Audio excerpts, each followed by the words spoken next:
తిరుపతి జిల్లా పాకాల ఆర్టీసీ బస్టాండ్లో వినియోగదారులను నిలుపు దోపిడీ చేస్తున్న వ్యాపారులపై తూనికలు కొలతల శాఖ అధికారులు కొరడా జలిపించారు. పాకాల బస్టాండ్ ఆవరణలోని షాపుల్లో ఎంఆర్పీ ధరల కంటే అధిక రేట్లకు వస్తువులను విక్రయిస్తున్నారన్న ఫిర్యాదులతో అధికారులు రంగంలోకి దిగారు.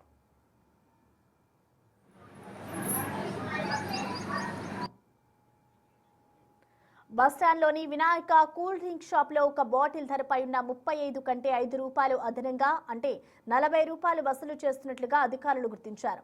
దుకాణదారుడికి తక్షణమే 2000 జరిమానా విధించారు.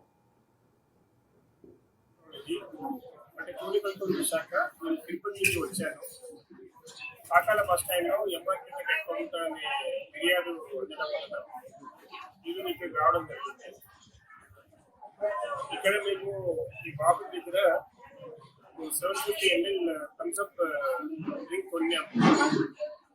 అతనికి ఆన్లైన్ ద్వారా మేము 40 రూపీస్ ఫోన్పే చేసినాము.